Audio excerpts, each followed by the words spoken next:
What's up, folks? Here on another beautiful day, actually. We're out Very here in nice. t-shirts, hanging out. Somehow, some way, it's Sunday evening now, and I found my way to West Tennessee. And it's really weird. I ended up on this here double-wide chair with my buddy, also fellow YouTuber, Yes, sir. Bounty Hole Racer, Jacob Castelaw Yes, with West sir. Tennessee Mudders. That'd be correct. Well, welcome to In the Wild. What's up, dude? But you got to get the hell out of this chair. I didn't want to crowd you too much. I thought it'd be kind of funny to welcome you this with is a nice. You know, I'm bigger a big guy. I'm a big guy. I like this You big can ass spread chair. out, You know, kick back, relax a little bit. Right. Dude, what brings you all this way to West Tennessee? I know you said you had your Razor in the trailer. Well, after September, October, November, Since the last December. Kentucky ride. January, February. So I lost oil pressure when I was riding Oil sending Brimstone. unit. Oil sending unit. I don't know. Not I don't sure yet. know. I don't know what it's like to open a motor. So I never jumped in. Right. I know it knocks like a Jehovah Witness, and that was it for me. So as soon as I blew it up, I didn't tell nobody until I went to Alabama for the bounty course. And then me and Alan and Cody, we were just standing around hanging out, and Cody was like, "Yep, let's get you in a CW remand." So, then life got in the way. My old lady, she lost her job of 4 years. That's a huge hit. That was a huge hit. A lot of people don't realize that we got lives outside of this stuff. Oh yeah, I'm a blue collar guy. I got to work tomorrow. I mean, continue with your story. Sorry, It's all right. We'll jump into that in a minute. But, for me, it was like my old lady lost her job. Then it was her dirty 30. So then we went and balled out in Nashville. Then I got COVID. And in the process of that, I crashed my truck. So I was already down for 3 weeks. Were you drunk? No. Okay. I'm just Nope. messing with you. I had Nope. to ask. I hit a deer going 65 mile an hour. Yeah, that'll do it. Crunched the whole front end. That'll total Tore the it truck. up. Yes. And did 12 grand in damage. Luckily, insurance, they Thank took God care of for it, but they didn't insurance. pay me for my time off No. because I never haul did. campers for a living. So You work my for truck yourself, is my yes. livelihood. And so then I took Stephanie out to Nashville for a dirty 30. And Shoulda hollered at me. you ain't going to Nashville without Without spending spending some money. some bands, man. What was yeah. Halloween weekend? You were racing at Rats, I think. Yeah. That's right. And so we did that for her birthday. And then Thanksgiving came and went. And then I knew Christmas was right around the corner. And I That's wasn't always sure a when big my old money. lady was Yeah. going to go back to work. And so I waited until January, and we're going to get this dude rebuilt for Nats. It definitely when holidays come up, it's more tense and Oh, yeah, dude. It's a huge struggle. I got money. 2 babies at home. And they come way before the Razor does. right. Family Family first. Yeah, Family I wasn't guy. going to short them on some Christmas gifts because I wanted to be a jackass and not check my oil. Right. It So, happens though. It happens. It is to the what it best of is. us. It was a good break. Over the last couple months, I've really been grinding. So if you're watching this video and you haven't subscribed yet, because I know 90% of you guys that tune in Don't subscribe. don't subscribe. So please hit the button below. Look, I explain this to everybody that does content, social media. It is the last thing in life that's free. Literally, I got up out of my chair because of that. Like, I get I so just pumped don't- up about that because everything on this computer that you click on, it ain't free, Right. And then And that's the hardest YouTube, part. all it requires is an email address, a password, boom, subscribe. But I do have to brag on myself a little bit. What's up? Me and Stephanie, my twin, that's the team here at Dirty Rides. And we went from 447 subscribers 2 weeks before OPE. Yeah, I saw you're up to almost 7. Now we're in the 6s, Yeah, I think. y'all are almost to 700, I believe. That's why I like having. Let's pull this unit up here. That's why I like having this in front of me. We got the go-go gadget like Joe Rogan's got. At all.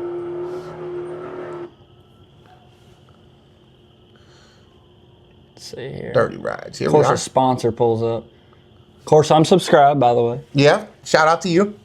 641. We'll pull up I'll have him, if he doesn't already know, I'll show him how to do a green screen, and I'll pull this up on the screen somewhere like back here or something. So That'd be pretty sick. Yeah. I use, so my whole theory behind doing this podcast, we got into that a little bit off camera, but the whole idea is to show people that these are everyday people that Correct. do this. You're exactly 100% right. We do it out of the love of not even of the game. I had a dude comment on my community page. I'll actually pull it up and I'll read the comment. I can also screenshot that and send it to you as well.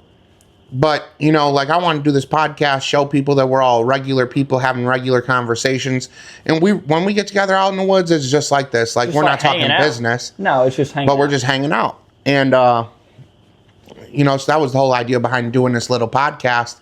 And me and Dylan had come up with it on the way. So me and Whiskey Biz had a conversation about this last year at OPE. And then I was like, man, I don't know if it'll take off because Whaley's got a podcast. The Talking Side by Side's got a podcast. But I didn't like, and I'm no disrespect, I just didn't like the long video format. Because I have an hour. I've never watched one of theirs, so I don't know how long they are. I know Whaley's, his get a little, they're a little longer, but he tells a way more in-depth story. So my idea was keep it an hour or shorter. I'm ADHD. I bounce around, so I can talk for hours, but also you can cut out half of my conversations because they're all BS. Well, the whole idea with this is one shot, one take. Right. No edits, no nothing. Whatever you got to say, Say it. say it. Well, I like that. So welcome to the show. Appreciate you having me on, brother. So I got a couple questions for What you got? How long has West Tennessee mudders been a thing? Oh, Because here in this area, we don't have mud. right. So, what made you come up with West Tennessee mudders? How long you been doing it? And why did you want to get in the mud game? So let's go back to whenever I was in high school. When I was in high school, about 2012, I was in a group called West Tennessee Mud and Trail. And a good friend of mine that created the group, Donnie Matthew. Shout out to Donnie Matthew. If you ever watch this, I'll probably send it to you. I ride with him quite a bit. He's a guy that used to host Mudfest. That's where I won my first bounty hole in 2014 on a 420 Rancher. Where was that at? Here in right down the road in Jackson. We're in Lexington right now. It's about 20 minutes away from here, give or take.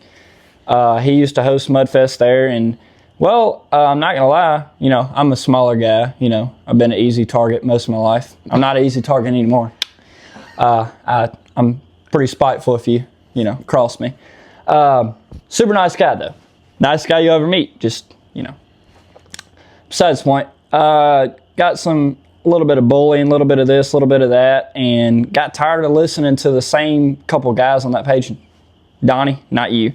Not gonna mention any names. And I started a page, and before I knew it, in 2013, I was in high school. I was like a sophomore, junior, somewhere in there.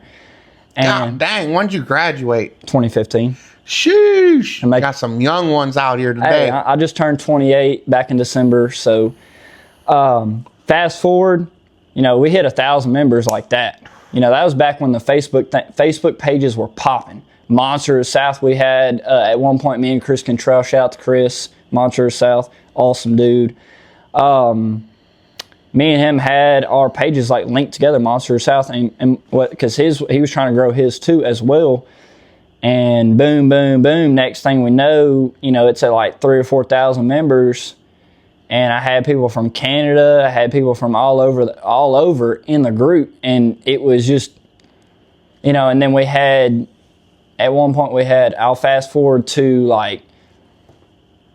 let's say post high school, whenever it got super serious, I had a VP, not really a secretary, but we had somebody below them, and we were doing meets once a month and had planning out stuff and planning the Mud Nationals. And then boom, that all stopped. You know what stopped it? COVID? Everybody sold their foilers. I'm not gonna say everybody was scared, but people didn't know what was gonna happen. this area, I'm not going to say this area was like really shook by it, but everything was shut down for long enough to where, people, and then my VP moved off. He was a huge role in the group, Case Cook. So when he moved off, it kind of took the wind out of your sail a little bit. But you can actually look up West Tennessee Mutters on Google, and one of the first thing that pulls up is an article where we did like a little cleanup, and we made the news, and it was me and him, which we had a show and shine. All the proceeds went to cleaning up a local park that we used to ride. It was like a state park, Natchez Trace State Park. And we did that, blah, blah. That made the news. That was pretty cool. So that was like one of my first times getting recognized like locally. Minus doing like Mudfest with Donnie, which is crazy.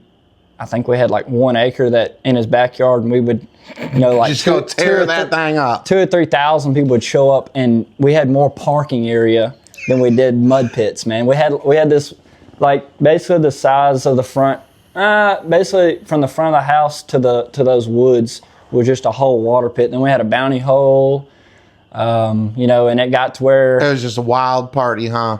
It was more like family friendly, like, because we would pick a certain person and we'd donate all the money to them.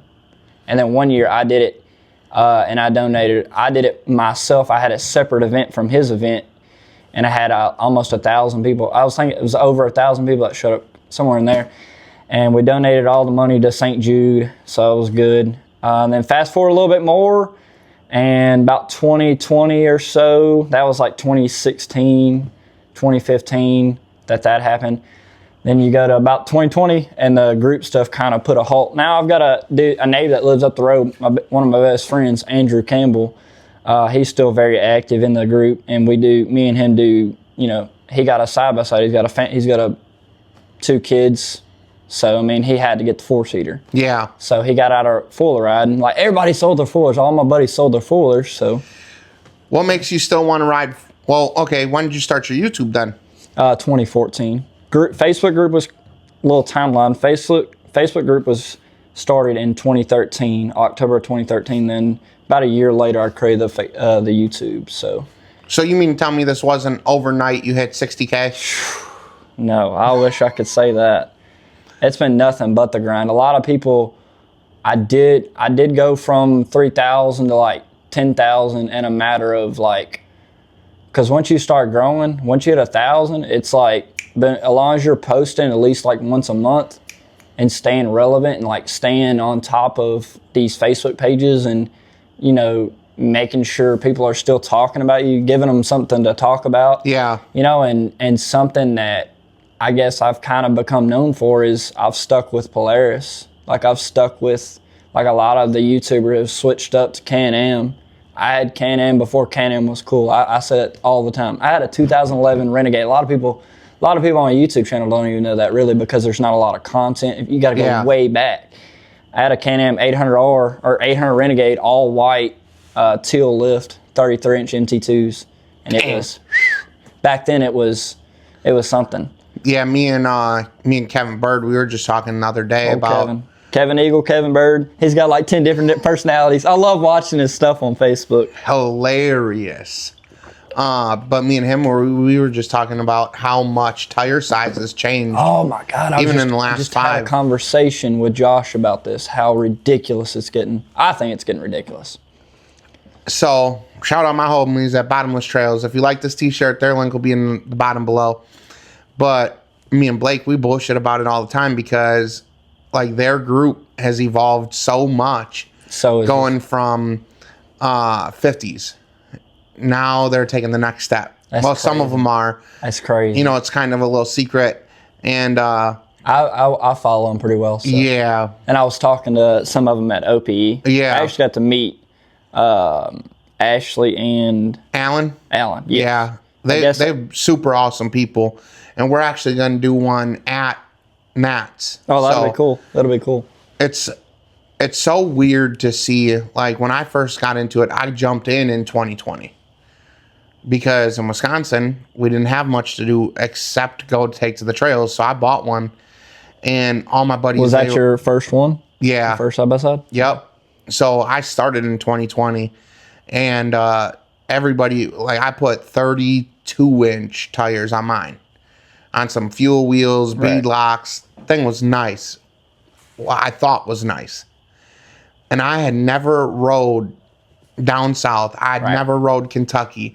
So I take these 32s and we go to Blue Holler in Kentucky. You started seeing some stuff and you were like, oh yeah, holy shit. Yep. So then I seen like 35s. Then I seen all these built cages, because all I had was a stock cage, sound bar, nothing spectacular. With some snorkels though, because in Wisconsin you could get off in some things that you shouldn't be in. Right. But you're talking stock ride height machines.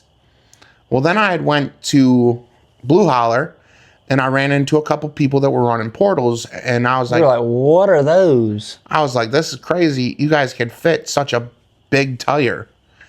And then I hung out in Kentucky for like a week. Then a couple of my race car friends were like, man, you should just move down here. So in 22, I told my old lady, I was like, I always wonder where you got the weird accent from. yeah. So now I know. So now I put 2 and 2 together. Okay. I was born and raised in Wisconsin my whole life, and I got with some race car friends and Team Meatball and all them. And those are people that I hung out with, every other weekend, because I was driving over the road at the time.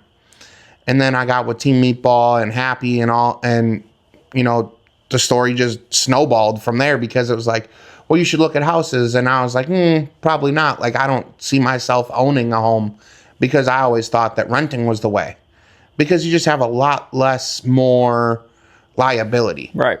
And then I was like, if I can find something that really gets my interest, I'll move. Well, then we found a 1 acre square plot, and it had a 3-bedroom, 2 full bath, and it's like 2,100 square feet. It's modest. And it had a 2-car garage. And I was like, you know what? Out in the country a little bit, south of Louisville. And I was like, man, I really like this place. And then before I even called, I think I told my wife, I was like, yeah, I put an offer on this house. And she was like, oh, what do you mean there's no cell phone signal? Like, I hope you picked a good house. I was like, me too, because we're moving. Oh, man. And then that's when I came down here. And so when we moved down here, I still had the 2-door. And this guy messaged me on Facebook and was like, hey, I really like your side-by-side. Would you be interested in trading for a 4-door? And I was like, absolutely. Didn't have a damn clue what I was getting myself into. So he was like, okay, cool. Like, when are you going to be home? Blah, blah, blah. And I was like, you know what? I'll be home Saturday. He was like, well, I work Saturday and Sunday, and I was going to leave for Florida on Monday. Right. So I was like, you know what? You seem like a stand-up guy. Go ahead and bring it. We worked out the trade where I kept my wheels and tires. He put his wheels and tires on his. So my old lady, who also she did not know nothing. The guy was telling me that it was a no-start machine. Well, I just had some issues with my 2-door. So Polaris has a safety feature. If the brake pads get too low, it won't crank. It won't fire. So I'm on the road ordering brake pads, Super ATV brake pads. And I told my wife, I was like, look, if it clicks and it tries to fire but doesn't, trade it. I'm over it. I'll address whatever issues I have to. Like, we don't have a babysitter now all the time, so we have to do something with the kids. You have to be able to ride. I get home and I'm hyped. I rip these wheels. Well, she left it on jack stands for me. So I popped the brakes off. Boom, change the brakes, turn it over, fires. And I was like, saving grace. I was like, all right, I don't regret it. It was meant to be. Didn't do anything, didn't change the oil, didn't do the diff, nothing. And my buddies, they were all going to Pickett State Park, which is now closed because of people don't know how to pick up their trash. So we go to Pickett, and we're flying down the roadway because you got to drive like 15 minutes on the street before you get to the trailhead. That's like most of the East Tennessee rides. Mm-hmm. Yep. So we're flying 60 mile an hour. This thing's doing great. And it was a high lifter model. I didn't know anything about it at this time. So we start slowing down, and all of a sudden it had like a little like vibration in the steering wheel, and I was like, oh, the brakes are getting a little hot. I don't know anything about it. So we pull over, I jump out, and I see smoke rolling out from the passenger front tire. And I was like, man, what the hell's going on here? All of a sudden, a little flame.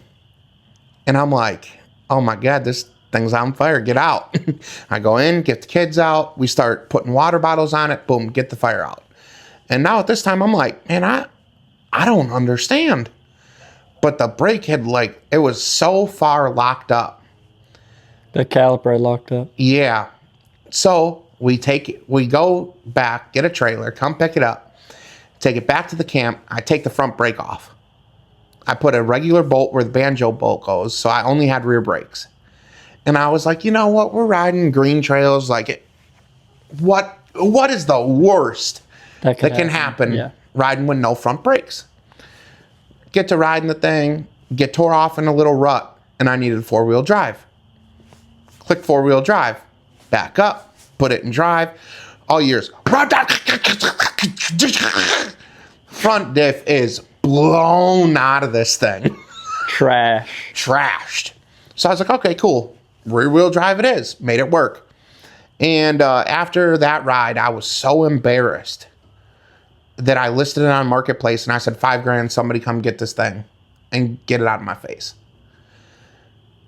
2 days later, this guy came through, bought it for, I think I listed it for $8,000 because my idea was if I could get enough money out of this one to down payment on the next for a down payment and the first couple little odds and ends like harnesses and, whatever else I can afford, I'll do it.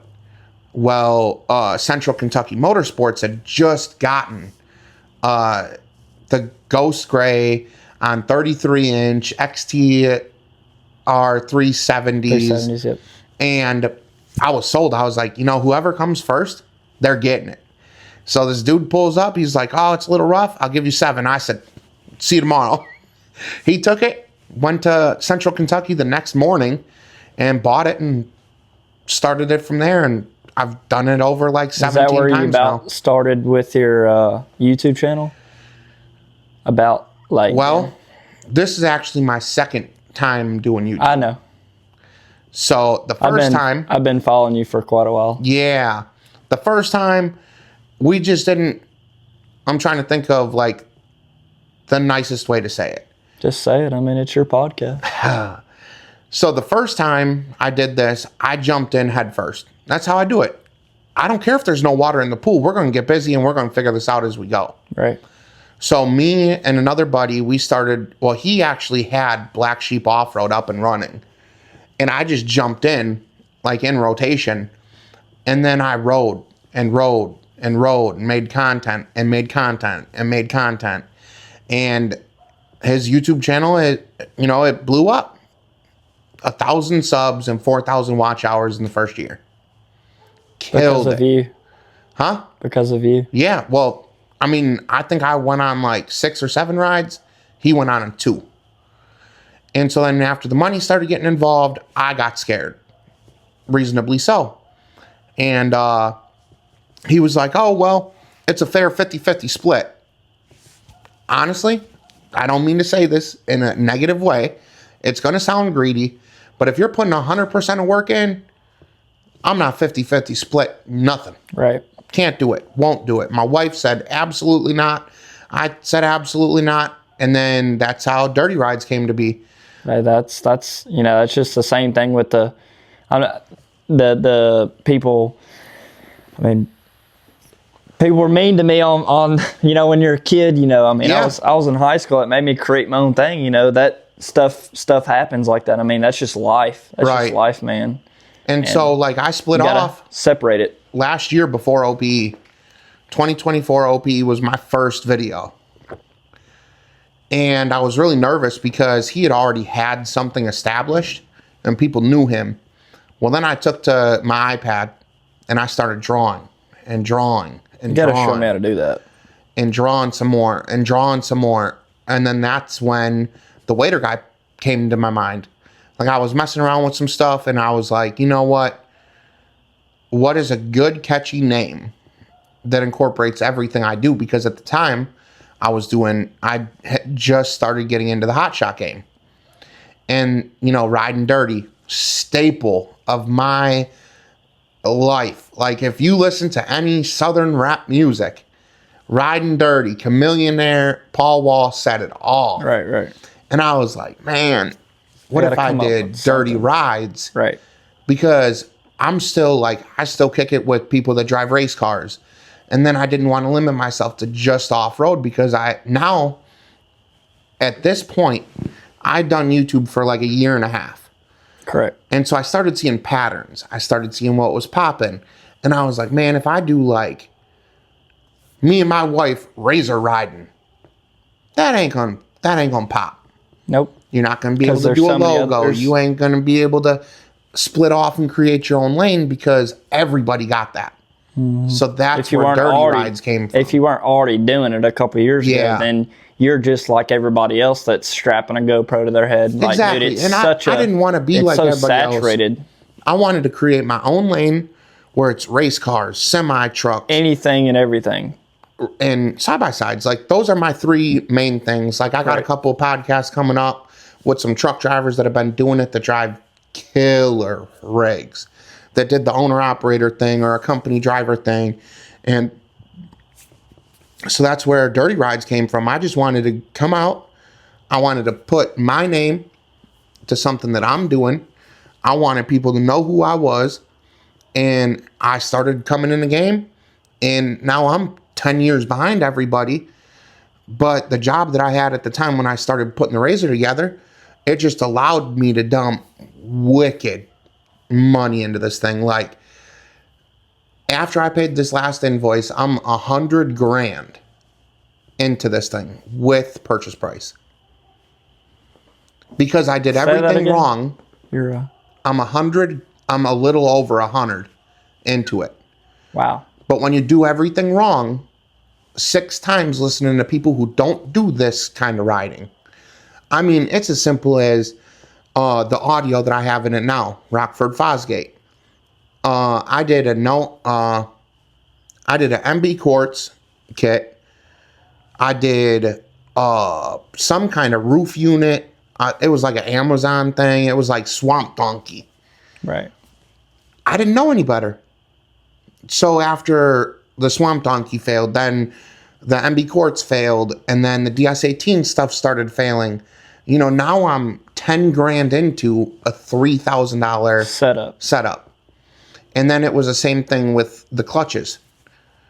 You went cheap with the clutches first. Yep, I went from an OEM clutch to a mother clutcher. Junk.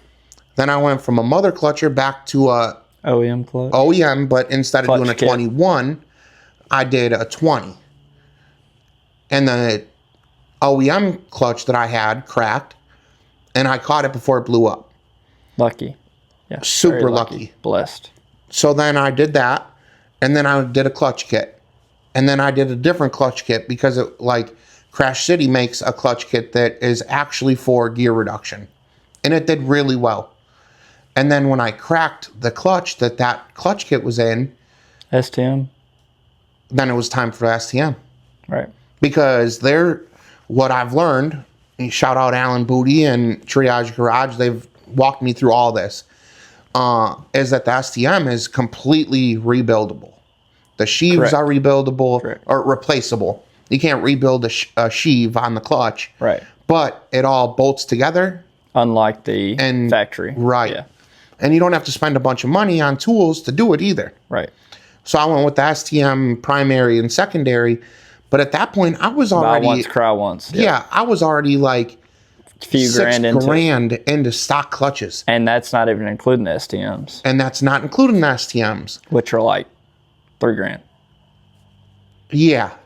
Yep. Trust me. Oh, right about there. And then it's like...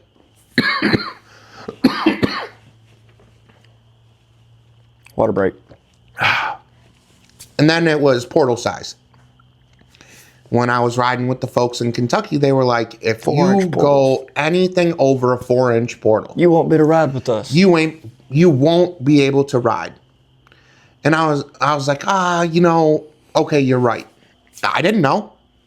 4-inch boxes, $3,200. 35-inch tires, because everybody was like, if you don't have bead locks, you're not going to be able to ride. All right, cool. Which is another total... $3,000 in wheels and tires. Yeah. Then I was like, you know what? I started riding at Gregory Lake. And I realized that that was the way that I like to ride. I like to ride for 30 seconds, party for 3 hours. Ride for 15 seconds, party for 6 hours. And then when my kids are with me, I'll ride for, 30 minutes or so. But they don't like being in the back seat where it's so hot either. So, the wheels and tires, the portals. Then I went to a 37-inch tire. And I loved that setup. And then I started traveling a little more. And getting out of your element. And then a little bit more out of your element. I spent, I think it was like 3 whole days with Whiskey Biz and his wife. And at a small little park out in Grayson, Kentucky. And I was like, man, that long travel looks good. Turbo S suspension, because when I started, I was on a 64-inch suspension. And I was like, you know what? It's time for some long travel on these portals. And so then I did the long travel after I bought the portals. Well, no. So when I got the Razor, I bought A-arms, I bought bushings, I bought trailing arms. Right. So now all that stuff is aftermarket. But now I'm ripping it all off. And putting new long travel. What brand did you go with? L&W. L&W, yes. The funny story. I got sold on L&W because I met Lundy at OPE last year. Right. And when we had talked about the warranty and the quality control, I was sold. I was like, you know what? Shout out them. Like, I'm just going to run their stuff. Right. And then Alan Booty facilitated it all. And I got the L&W long travel on there. But when you do everything wrong 5 times before you do it right 1 time, it adds up. You're 10, 20 grand further. I wish I would have done portals on Sally a long time ago. Like, I made the mistake of putting a big lift on it before doing portals. And it made a world of difference when I went down size an A-arm lift. Really? And I actually, so I know we probably should have led with some of this on the podcast. I didn't really think about it, but I guess one of the main things that I'm known for is Sally the 850 Sportsman. My Sportsman. It started out. We got a little carried away there. Yeah, we did. We went. Dude, I'm ADHD. You're ADHD. I can definitely tell. I just self-diagnosed you, by the way, on this podcast. When I was 8, I did get diagnosed with ADHD, but not medicated. ADHD people are the best. I think they make for great video, like people that make content and stuff, because you just endless amount of stuff to talk about. Oh, yeah. I just catch myself talking about the most random stuff ever. So back to Sally. Yes, Sally. Dude, I bought Sally, I'd have to look it up, 2018, 2019, something like that. So the only original part that's on is the heart, the engine. So the transmission has been built, which has just got a high lifter gears and Ranger chains in it. But my first A-arm lift I ever put on it, I got with one of my buddies. I bought it for a steal. It was a 3-inch Outcast, back when Outcast was popping. Put that 3-inch Outcast on there, 325 Outlaw 2s, dude. I thought it was I was like, okay, I'm back to where I was on my Honda, because my Honda, I had 32.5s on my Honda, 3-inch stretch, 69% gear reduction, blah, blah. So I was like, I'm back where I'm back in the game, because I had gone from my Can-Am Renegade on 33s to these 32.5s on my Polaris. Then I was like, I started going to parks. I went to River Run. I'd say I went to Carter's, went to River Run, and I was like, I need something bigger. I went to Texas, instantly was like, I need something bigger. So I was down at River Run in 2020, March of 2020. They canceled High Lifter Mud National, and I was like, I got to go somewhere. I'm already off for this week. Boss asked me, "Hey man, you still going?" I see where it's canceled. I was like, Yeah. "Nope, I'm still out." So me and my buddies, we picked up. We went down to Texas, went down to Jacksonville, Texas, went down to River Run for the first time ever. My only time. I hadn't been back, sadly. I plan on going back. I know I've had a lot of people ask. But yeah, went there, decided I was like, I gotta go bigger. So I started making phone calls. Buddy's like, you gotta go to Catbos. You gotta go to Catbos. And I was like, okay. So after that ride, we spent a week down there. And then towards the end of the week, we were like, all right, we're going to go spend the night or spend a day or two in Shreveport. We're going to go tour High Lifter, go tour Super ATV. At this point, I only knew Daniel and I knew maybe a couple other people, but I really knew Daniel. That was my connection. And I kind of knew Scott and Rachel at the time, but didn't like know them like I do now. So ended up getting talked into, me and my buddy talked ourselves into, and my buddy talked me into dropping our fours off at Catbos, custom ATV of Shreveport. So they're one of the oldest. They're kind of like High Lifter, you know. They're kind of like Super ATV. But they focused on just making lifts, like A-arm lifts. You can look. They're Scott Mischel. I have nothing bad to say about Scott. Just couldn't keep a rear axle in it, so ended up going down to another 3-inch Outcast. Shout out to my boy Jonathan Shaw for hooking me up. That dude's an awesome guy. Any Sportsman questions, he helped me so much build my Sportsman whenever I was first getting into doing portals, and he told me ratios, and I was like, man, clutch kits and whatnot. So I ended up going with the 6-inch portals, 3-inch A-arm lift from Outcast, and before I knew it, I was on 40s. And I was like, holy crap, everybody, you know, I was the first Sportsman to be rolling around. Not the first one, but Colin Kirkin was the first Sportsman on 40s, but he got out of riding. Like he had a family, got out of riding, blah, blah. You know, I was showing up and people is starting to get more and more recognized like outside of West Tennessee because I was on a Sportsman on 40s. You know, that wasn't a thing. And I mean, to me, you still don't see very many Sportsmans that are built up, you know. I'm gonna be honest. I don't really pay attention to the four-wheeler game. Right. But you know, you look at the guys I run with. You look at Josh and Hunter.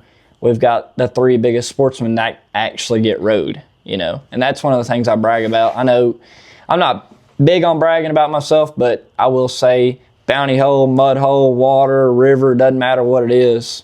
My stuff gets rode. Like, you know, a lot of these bounty rigs. And, yeah, I'm calling out the bounty rigs right now because they go through the hole to the trailer. Mine, I'll go through the hole into the woods. And I'll go ride. I'll do whatever, dude. Like, I like that they started doing, like, these trail challenges down there at Sabine and River Run. I like seeing that stuff. And seeing, like, the big side-by-sides out there. Like, I don't really know if any four-wheelers been doing it, because I just don't pay attention.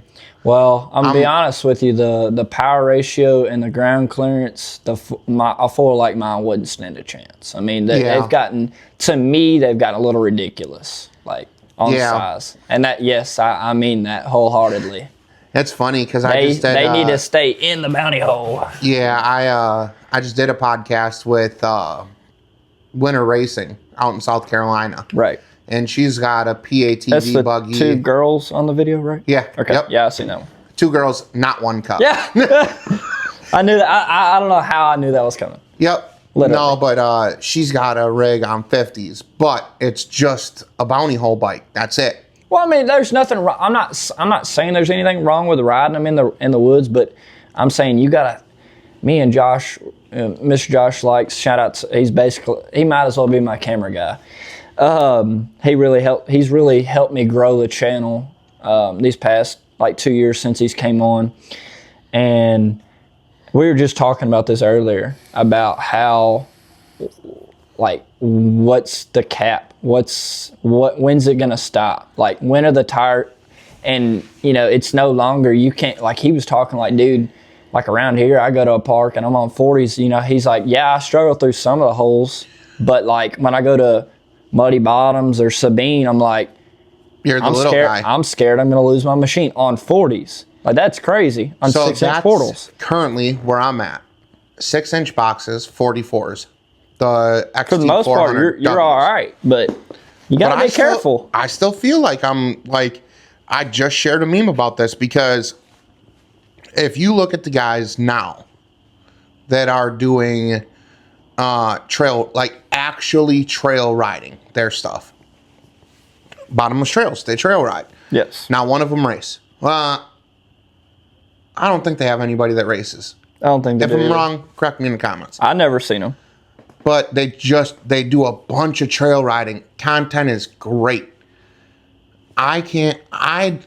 Where I ride, Gregory Lake is where I ride the most. Right. They can't handle a machine trail riding. Like, sure, I can make it out to like the power lines. But if I went any bigger, I'm clipping trees. Yeah. It's not a. I wouldn't. And it's not 100 inches wide. You want that might be like the one park where I don't really ride my four just because it's so rough on a four like mine. But like you got to like Muddy Bottoms. I'm mostly saying because the rocks. And I have rode out there at I have rode out there at Gregory before on my four-wheeler, but to me it's more of a side-by-side place. Yeah. I mean, yes, And four-wheelers are it's more fine. of a mild build yes, side-by-side 100%. place. Like even on my 37s, I would go out there and I'd mob. Now, I know there's people that say that I have not explored all of Gregory Lake. And I do agree. I got a pretty beat path going from the parking lot to the bounty hole to the beer tree, swoop that around to the power lines, and then there's a couple other like little play areas or whatever. So I don't know, like a lot of people talk about the bottoms out there at Gregory. I ain't never been. I want to say I've been like once or twice, but not really on purpose. Yeah. And that's what everybody says. They're like, oh, when you pull up, you'll know you're there, but you don't know how you got there. Right. Because you made a wrong turn somewhere because nobody really uses those trails no more. And so that was kind of my thing. Like, I didn't want to overbuild for Gregory. But Because now, that's kind of like your home park. yeah, but now we're so addicted to traveling. Like this year, I want to do some cool stuff. Like You made it to River Run, didn't you? No, never been to River Run. River Run is awesome. It's I've only changed been a to lot, though. Sabine, and then I went to Bogs and Boulders, but I didn't been even to have my Boggs. machine. Oh, So it was one of them how things was where Boggs? Like, did you get that feel? Like, how did you feel about Boggs? this is how I feel about Bogs. Come for me in the comments, prove me wrong. Is it overhyped? Huh? Is it overhyped? So I only got to see where stock machines could make it. Take it for what it's worth. I didn't have my rig there. I rode with Chris, shout out Mid-South Events. Right, Chris. You know, I rode with him. I rode with Blue Chew Rudy, and I hung out with them. Yeah. But they don't have rigs that are meant built, yeah. for Bogs and Boulders. They have rigs that are built for like East Tennessee and like Right. Blue Holler and Gregory and you know they they're do the mild mix, builds. Yeah, you know what yeah. I mean. And so it was like, if I was there in my machine, I think that I would have had more fun. absolutely buried it. I probably would have blew it up there, to be honest, because they got the play pond, they got other ponds you could go play in. And after I hit a couple of them trail sodas when the kids ain't with me, man, that thing turns into a submarine. Right. I hear you. But I didn't get to it, and I also was there for the bounty course. Right. So your all main focus day, was I was filming the bounty course. That's my whole ordeal. It's kind of like when I go there, there's so many, and I've never been to a bounty course. We're gonna pause this. Yeah. I'm gonna go grab my hoodie. It's kind of getting cold. You want me to close the garage? We can pause. Yeah, let's pause. I'm gonna grab We my need hoodie. to make sure the audio's still working too. Commercial break. And we're back.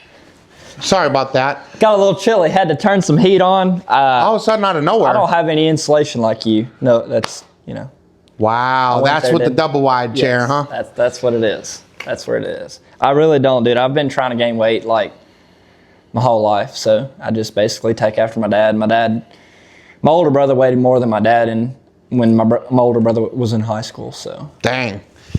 Yeah. So, anyways, we got off on a little tangent. Bogs and Boulders. Bogs and Boulders, like it was super cool. Like I think I would have really enjoyed if my machine was there. But this year, I'm pounding pavement, buddy. Like, I'm on the road.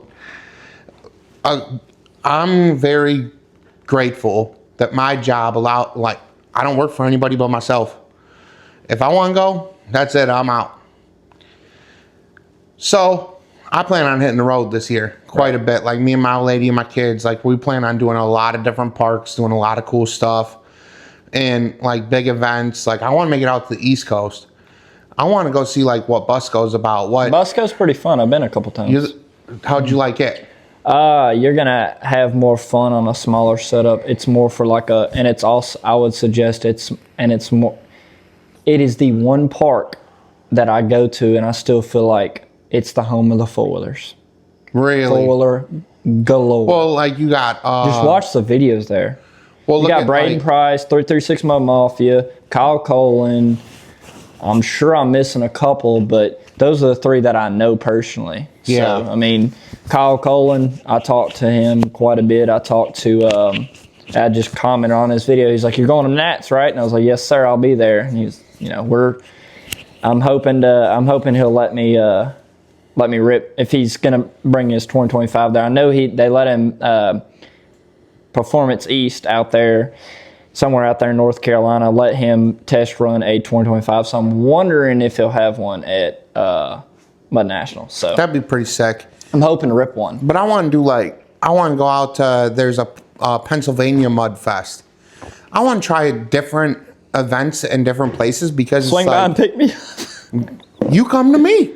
I mean, you're 5 hours from my house.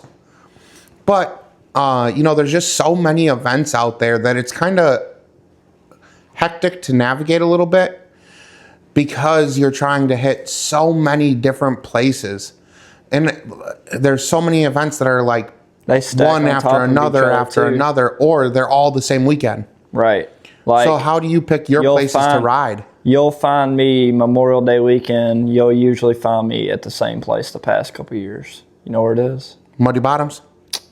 Try to get you to. I begged you to come that one year. I think it was last year. I was like, you got to come, dude. It is Last year? 5,000 acres. There's when my clutch blew up. Okay, that's right.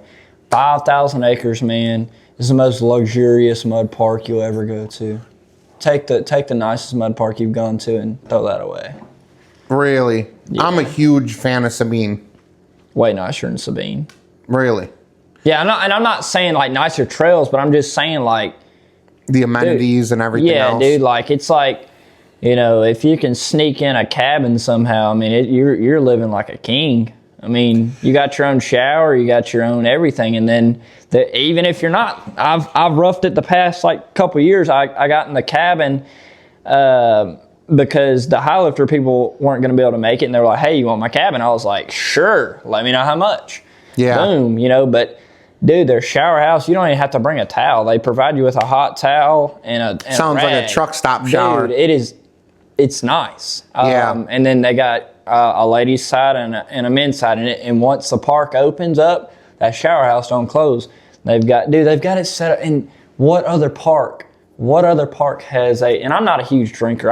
If you know me personally and if you rode with me a lot, I'm not really a big drinker. Like I hate I am. You pull up on the trails with a 12-pack and a couple shots. You're his best friend. Yeah. I knew we'd be best friends. But no, they have the 19th hole there. Do you know what the 19th hole is? I know it kind of Golf, right? Yeah, so you cross this bridge, you're technically at, and I really want to know this, perhaps this video blows up, who knows, whatever. I really want to know this, like who made it a rule that you couldn't sell alcohol at a mud park? Have you ever thought about that? I don't think it's that you cannot sell. It's probably an insurance thing, but I'm saying like it's like It's insurance, right? And I think the issue is the liquor licenses. Right. And then having a capable staff that's going to ID people. Right. Because that's where the this scary comes part. in. The 19th hole, you can drive across this bridge, and you're at a little podunk bar that's at a country club, like Dang. Redneck. They have like a little dance floor in there. Yeah. They share, which you won't find it anywhere on like YouTube or anything. You might find it on like Snapchat, Snapchatting and everything, karaoke And then, you know, you go get liquored up there, then where's everybody go after that? Trails. Trails or the gorilla party pit.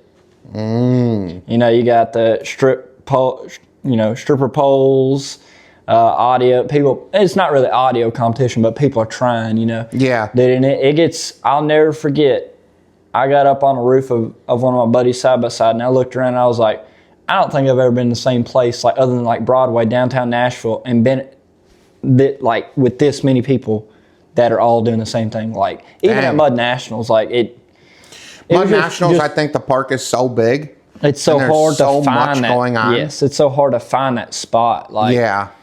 And I feel like if enough of us got together and planned like a Friday night party, I feel like we could make it happen. We'd shut it down, huh? I feel like we could say, you know, meet up at the Beaver Dam or Beaver Pond, or meet up at the river or something.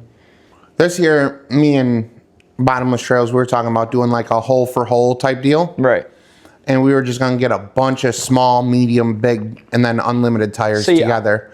And then we were, because they ride Sabina quite a bit. Right. So they know where to go and where to stay away from.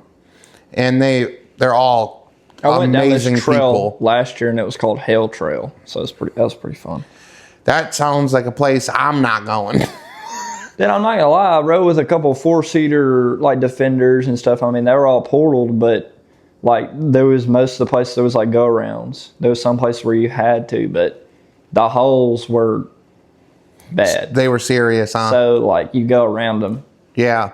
Like I'm looking to do a lot more riding this year, because last year I was only there from Thursday to Saturday night.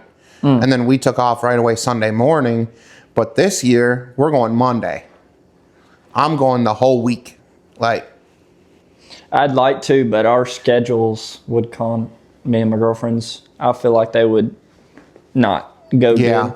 We're going to go Wednesday through Sunday, and I'm hoping we can have somewhere to stay.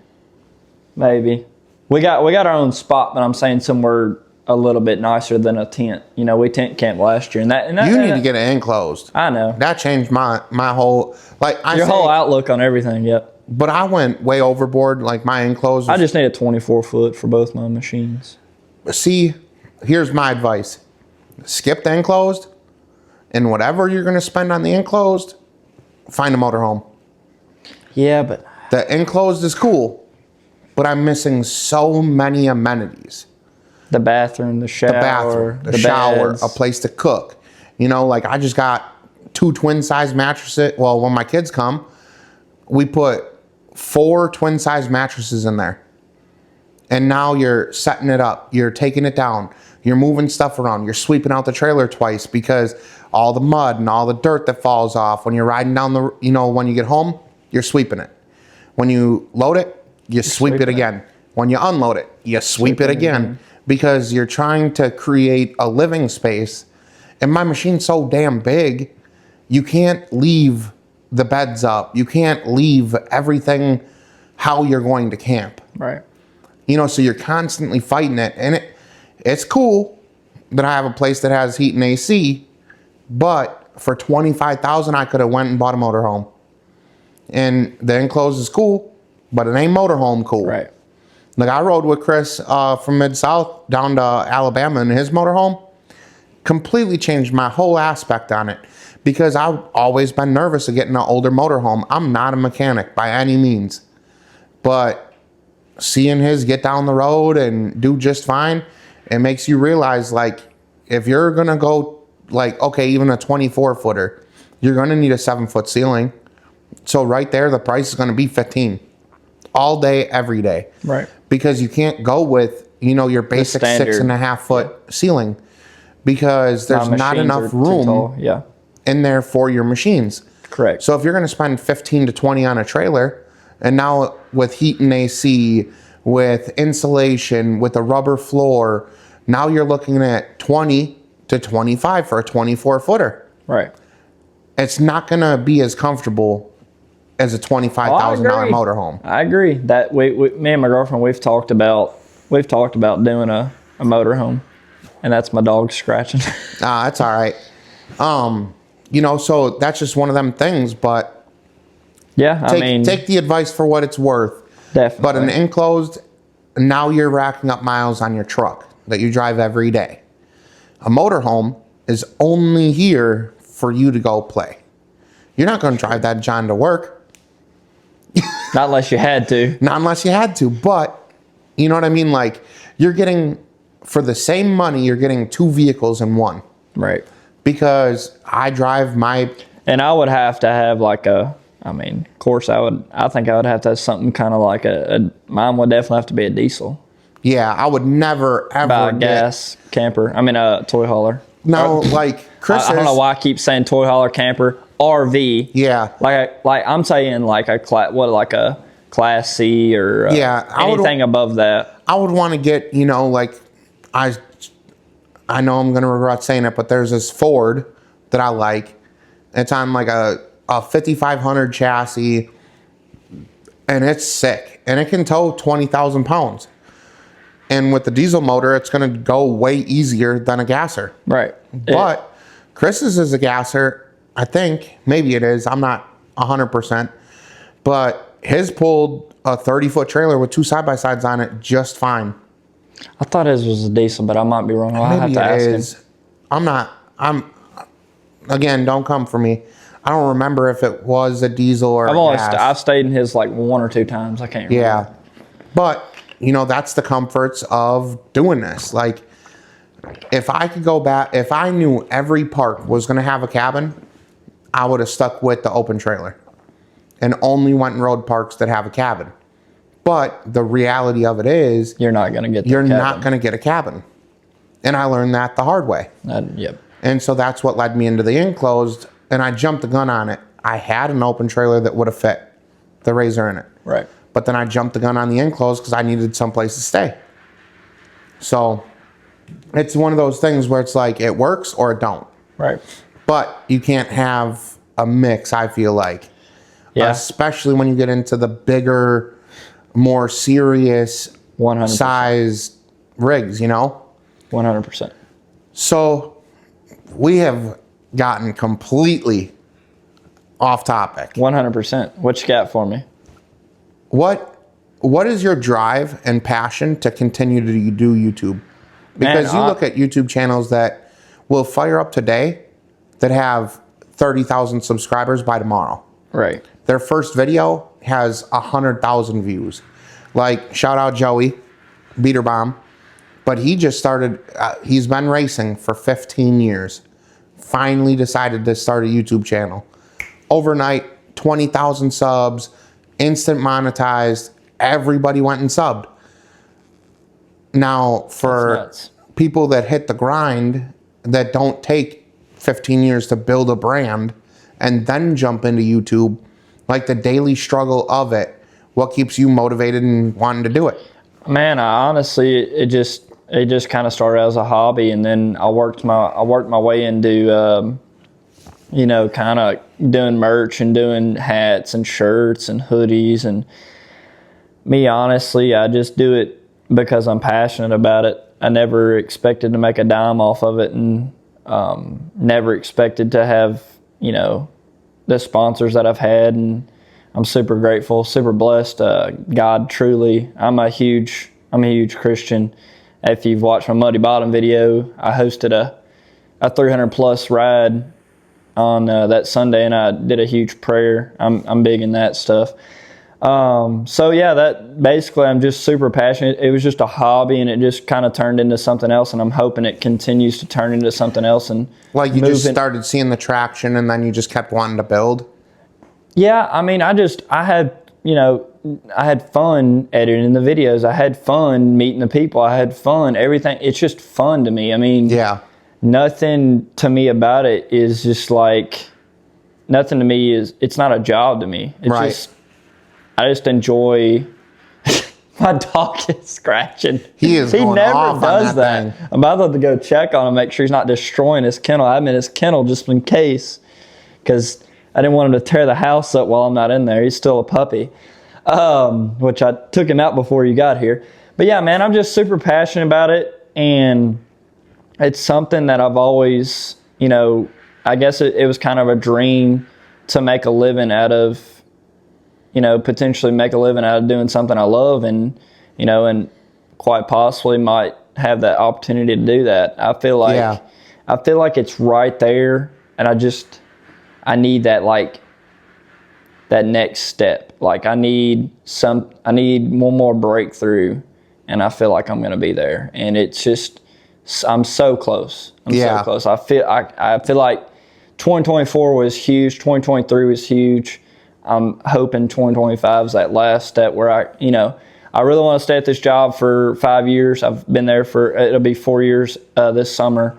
So I collect my little bit that they put into my pension and all that, or 401k. I really want to stay there, but if that's what it takes, for me to... And it almost does. I mean, social media, everybody gets it confused as, oh, these guys are on the internet fucking off. It is really a full-time job. I wish, dude. Like, to make these videos, it's crazy, and I also juggle, like you juggle. I'm not used to having basically a family. I have my family of my own. My girlfriend has her own kid. I treat him like my own son. I'm not used to that. So I know some of y'all that, that are tuning into this video, if you're still watching, some of the videos have taken longer to get out, and that's definitely, I apologize about that, but, I've had to prioritize my time, so it's still adjusting. Time management is a huge learned that, hey, when she's not here and when he's not here, I gotta buckle down. It can't just be a lazy day. It can't just be I got a day to myself. It's, hey, this is my day. This is my opportunity. And I work long days. I mean, like you. I mean, I know you can't edit going down the road. That boy smile. Oh, shit. But no, we ain't gonna get into all I know. Can and cannots. Yeah, I work 7 to 5:30. That's a long day, Monday through Thursday. So. What do you do after lunch? What do you mean? My hours are like 7 a.m. till like 7. I'm saying 7 to 5:30. I'm gone from 6, and I don't get home till 6. He got one of them jobs where he's got to leave the house and go do a job. I do all my stuff's behind, like when I'm driving, but when I'm doing like getting fuel or whatever, I'll schedule posts or I just try to stay on top of it. But you're right. I mean, social media has literally turned into a full-time job, and for some people, yes, they've used comedy, they've used creativity, but there's so many people now. And it's saturated. Yeah, it's saturated, but everybody seems to have like their like core following that has allowed them to make the next move into not having to leave your house to go to work. Like, look at all these folks on TikTok that are absolutely hilarious. John Michael, Ricky and the Boss. Ricky and the Boss. Dude, I could call him right now. And if he sees this podcast, I'll send it to him. I have his phone number. Link with me. I'd love to sit down and steal, an hour of your time. But you see people like that have created a brand and have been able to completely step away from literally just talking to his phone and being funny. Dude, that dude is way funnier in real life. I don't know if you've ever got to like hang out with him a little bit or just... Not really. But like, we just did the podcast with Bryce, and it'll drop Wednesday. Well, everybody's seen this after the fact, but like I told Bryce, like I would tell John Michael, like, shout out to you guys you're not just bending the airways, right? You get on there and start doom scrolling. You guys, like those guys, that's what I told. Oh yeah, guy. I don't know if hilarious. Right. I don't know if you listen to my little interview that I had. It's about 30 minutes into my video from OPE, I told Bryce, I said, you didn't, everybody's saying Whistle and Diesel this, you're copying Whistle and Diesel. I said, no, you created your own path, and you literally, you have literally carved, the name Whiskey Biz. When I first met him, I met him a couple years ago at Card Off-Road Park, so what's up, and boom, we just hit it off.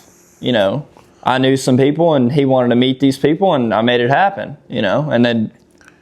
And so like, and that's where I was going with it is like, these people that had to punch a clock before COVID. COVID hit, everything started shutting down, and these people took that opportunity of working from home or, you know, working out of state like what Bryce and them did. You know, they took that opportunity to really excel the craft of finding a way and being creative. And that's one of the things that I struggle with because I'm trapped in a truck all the time. Right. Like I came up with some funny stuff. I'm in a truck, probably not as much as you, but I'm in a truck a lot. I mean, I'm working in Memphis right now. I'm a bridge inspector for the state of Tennessee. So go on with that a little bit. So like, what do you do? I basically, I have an iPad. I walk around, take pictures. I drive a lot, and I draw a lot. So when I first started there, we were all pen and paper, or pencil and paper. And now we've moved up in the world. Woo, we moved to iPads. So we got our own little app now. We got our own little personal iPad. They're shitty iPads. They're not even pros. Like, they don't even have a flash on it. So, you know, under what bridge is usually bright enough to take a picture? So you're over here with a flashlight or your phone, you know. So it's a pretty intense job. I would say it's an intense job. During the summer, you're looking at snakes and spiders, homeless, and your more rural counties, snakes galore. Really? Snakes galore, snakes galore. I'm out on that job. I'll send you some Snapchats this summer whenever we get more into warming up. You allowed to carry on the job? Technically, yes, but we're not allowed to shoot the snakes. So Really? yeah, I'll be popping every one of them. right. We've had run-ins with hobos. We've had run-ins with people pointing guns at us, and you know, Memphis. I mean, Memphis is wild, man. Certain parts of Memphis. Memphis. And then also, dude, just I don't even like mention it, but I was actually at Wild Country in 2022, I guess it was. Yeah, 21, 22, 2 years ago. So 22. So yeah, 2022, I was there in October they did their first ever, they were trying a fall nationals, what they call it. Yeah. And Southern Bounty Series, it was my first time ever running Southern Bounty Series. There's a reason why there's no video on that, because I broke my frame and I didn't really want insurance. You know, I'm not going to talk about that too much. But yeah, I broke my frame there. So that's why there was never a video on that, and there probably never will. There was a couple of videos that surfaced on TikTok and a couple shorts that actually surfaced that people tagged me in. Where was I even going with that? But yeah, back to my job. While I was there, I got a phone call. Dustin, what's up, man? Trent got killed. I was like, yeah, you're funny, dude. No, one of my coworkers got hit and killed in Memphis. Damn. So yeah, it's always in the back of my mind, and it always bothers me that he was on my crew that day, taking my spot. You know, I know I don't try to let it bother me, but you know what I mean. It's always in the back of my mind. You know, I actually seen you out standing on the side of the highway. Yeah, he actually texted me the other day. It was like, "Hey, are you on the side of I-40?" And I was like, "Hey, I am on the side of I-40. That's me." Yeah. I mean, it's got to be a dangerous job. So that's why when I say the intense part, like doing the actual job, you know, I went to bridge school. I actually, a lot of people don't know, I graduated with a 4-year bachelor's. Yes, I work a blue collar job through and through. I've worked as a diesel mechanic. I've worked at a fuller's shop. I've worked at a car dealership as a mechanic. So, I mean, I've done everything ass backwards. I went to college and worked blue collar. Well, sometimes it's like that. I just did the truck driver training school and been driving ever since. But I know it's probably getting long. If you're still with us, like, and make sure to hit the subscribe button. Yeah, be sure to like, comment, and hit that subscribe button, and hit that little bell. Yeah. If you guys like this content, I'll keep on doing it. Drop in the comments who you want to see next. I'm a huge comment guy. You comment, I'm a comment back. It's all about the algorithm, guys. If you comment on a video, whether it's just like great video, a thumbs up, it takes like 5 seconds to scroll down and hit that comment and hit that like button. I tell all my people to And I try to interact with everybody. You know, I even interact with the negative comments now, like the shorts and stuff. You know, if there's thousands of comments, you know, I'll pick and choose. I might comment back to one or two, but when you get that many comments, you just filter through them. So you kind of jumped the gun a little bit. I could tell your favorite park is Muddy Bottoms. Yes. You're a Polaris guy. Yep. For sure. I do have at the end, I do have something I want to say too. All right.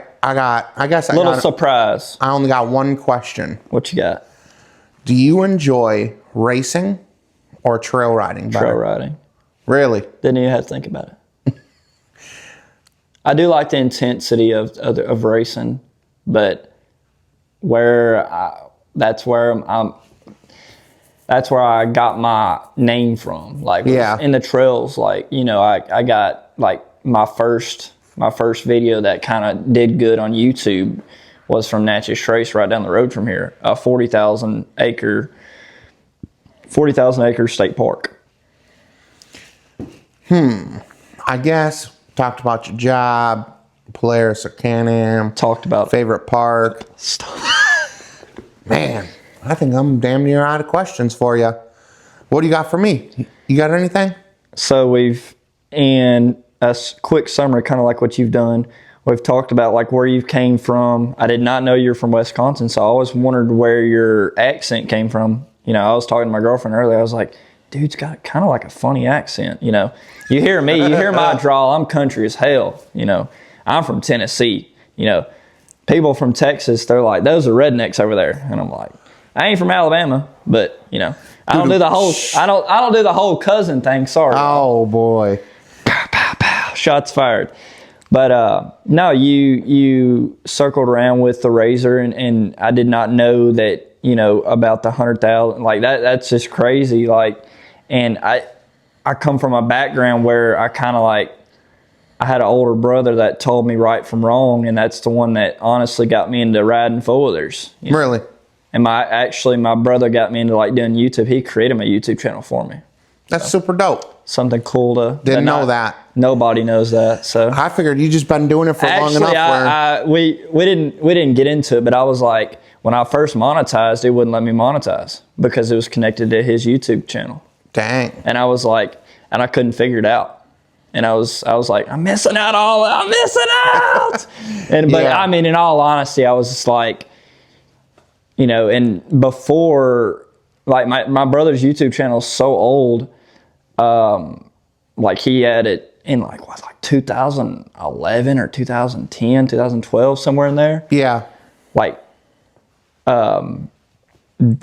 he had broke that little wall that you needed to be monetized early on, and he like when my stuff monetized, it was like trying to monetize over his, and it kept kicking me out because it was like, this account's already monetized. So I had to like separate our accounts because like my personal YouTube. Oh, because he just did the add a channel. Yes, which didn't know. You know, I didn't think. Neither of us thought, and he kept, you know, saying, "Oh man, you're gonna pass me. You're gonna pass me," and you know, it didn't take me long. You know, but my brother's. I'm gonna plug my brother's YouTube. It's Castle Speed. He does everything car, truck, stuff like that. That's really cool. So we cool. actually have a video together that we did our first little collab. He built our one owner Scottsdale 77. It is a 6.0 swapped with a turbo. So it's LS. ELS, junkyard, everything except the turbo. And he tuned it all himself. He's a mechanical engineer, super smart. But I'm getting off topic here. Yeah. Back to what I was saying. You've basically summed up, you know, about how you went everything backwards. You spent the money on the front end, and now you're like, so I've kind of got a better understanding of where you're at and who you are. Because really, honestly, we've only like met in passing, I feel like. Yeah. We haven't actually like we've hung kicked to out the, hardcore. like, we haven't, this is the first time that I've ever sat down with you.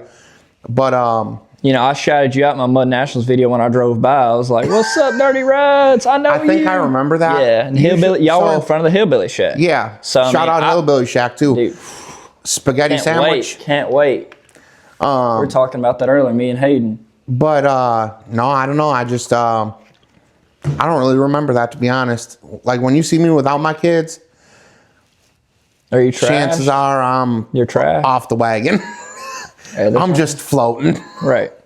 But that's my old lady's thing. Like we That's your love to thing. have like A the good week time. getaways or whatever. You know, some a good people time. jump a flight, go to Mexico. Nah, catch us at the mud park. Right. That's your vacation. Yeah.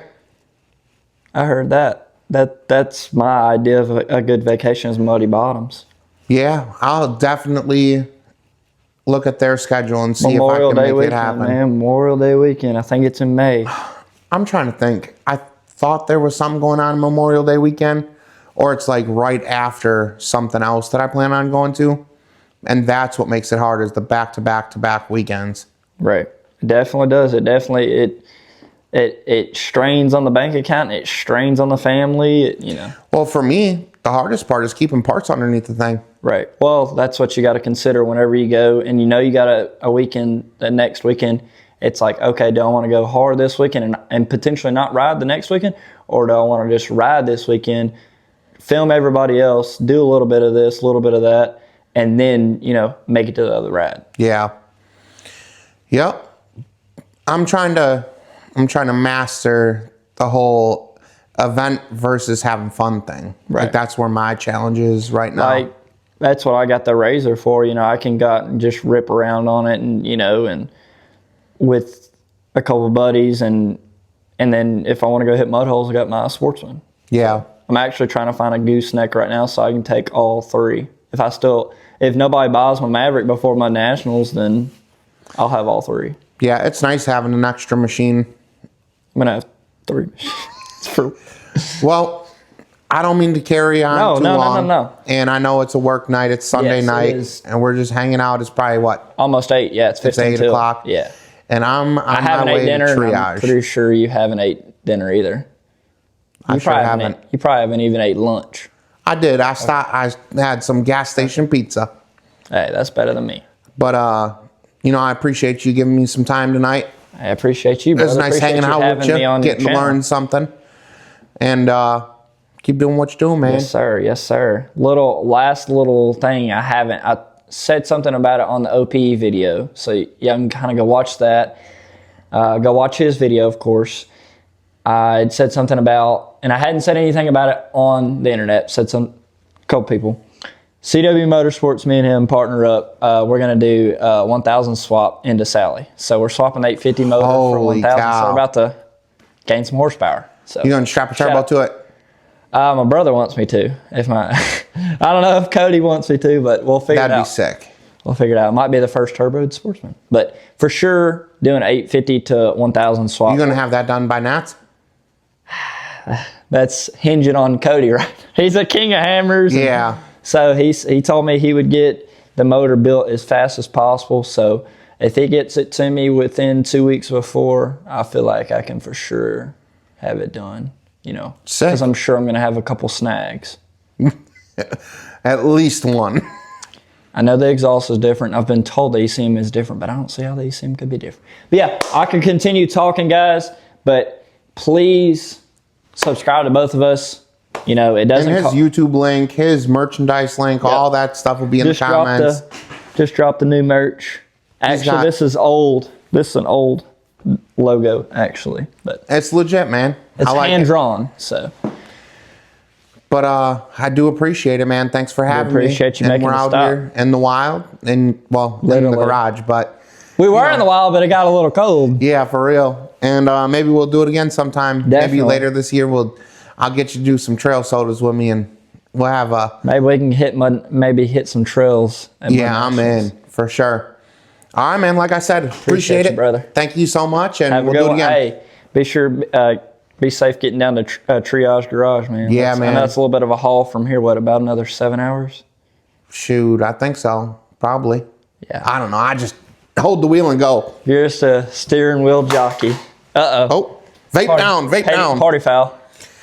Yeah, like and subscribe. We'll catch you on the next one. Deuces.